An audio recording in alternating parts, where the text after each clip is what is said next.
उनका सटीक विश्लेषण, ताकि आप खबरों को बेहतर तरीके से समझ सकें। भारत में चुनाव लड़ने के लिए पर्चा, चर्चा और खर्चा सभी जरूरी है।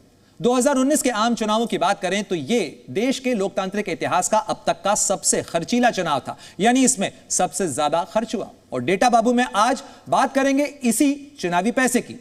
चुनाव के दौरान आपने कई बार इस तरीके की खबरें देखी होंगी, तस्वीरें देखी होंगी कि लाखों करोड़ों रुपए का कैश जब्त किया जाता है। वो तस्वीरें भी आपके जहन में कौंध रही होंगी। लेकिन क्या कभी आपने यह सोचा है कि जब्त की गई ये लाखों करोड़ों रुपए की धनराशि कहां रखी जाती है, कौन इसे ले जाता है और किस तरीके से इसे बाद में डिस्पोज ऑफ किया जाता है? तो आपके मन में उठ रहे इन्हीं सवालों का विश्लेषण डेटा बाबू के आंकड़ों के जरिए करेंगे और आपको जवाब देने की कोशिश करेंगे। 2019 में कितना अवैध धन जमा हुआ, अगर इन आंकड़ों की बात की जाए, कितना सामान जब्त किया गया, तो ये आंकड़े आपको चौंकाएंगे। तो कुल 844 करोड़ रुपए का कैश बरामद किया गया था 2019 के लोकसभा चुनाव में। इसके अलावा 304 करोड़ रुपए की अवैध शराब जब्त की गई थी। इतना ही नहीं, 1279 करोड़ रुपए के ड्रग्स को बरामद किया गया था और साथ ही 987 करोड़ रुपए का सोना और बहुमूल्य सामान जब्त किया गया था। यह तमाम जब्ती जो है वो निगरानी और चेकिंग के दौरान होती है और इन सब की जो कुल कीमत थी वो करीब 3400 करोड़ रुपए से ज्यादा की थी।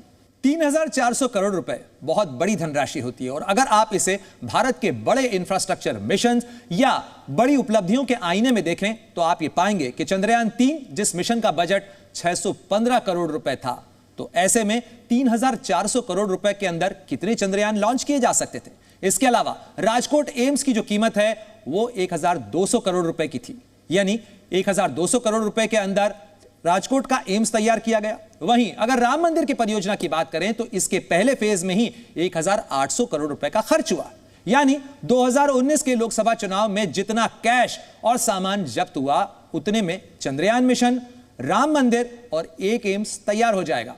देश में चुनावों को संचालित करने वाले जनप्रतिनिधित्व कानून के मुताबिक धनबल के जरिए चुनावों को प्रभावित करना गैर कानूनी है।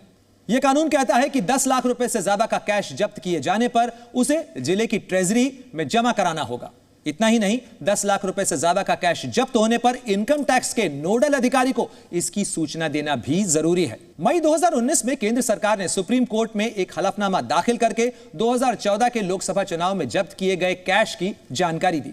और यह जानकारी क्या कहती है? तो देखिए, डेटा बाबू के आंकड़े क्या बताते हैं। डेटा बाबू के आंकड़े बताते हैं कि जब्त किए गए 303 करोड़ रुपए जो हैं वो लोगों को लौटा दिए गए, यानी जो धनराशि जमा की गई थी उसमें से 303 करोड़ रुपए लौटा दिए गए। लेकिन 100 से ज्यादा केस में सिर्फ 3 ही केस ऐसे रहे जिसमें लोगों को दोषी ठहराया गया, जो 1% से भी कम है। यानी इसमें कन्विक्शन रेट अगर कहा जाए तो वो बहुत ही कम है।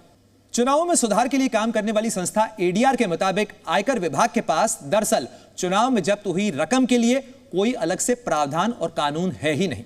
एक तरफ देश में चुनावों का खर्च लगातार बढ़ता जा रहा है, साथ ही बढ़ता जा रहा है उस अकूत कैश के जब्त होने का आंकड़ा भी। मगर इस सब के बावजूद कोई ऐसा कानून, कोई ऐसा प्रावधान नहीं है जिसके जरिए इन लोगों को कन्विक्ट किया जा सके जो धन बल का गलत तरीके से इस्तेमाल करते हैं और जब्त की गई धनराशि का लोगों के कल्याण के लिए इस्तेमाल किया जा सके।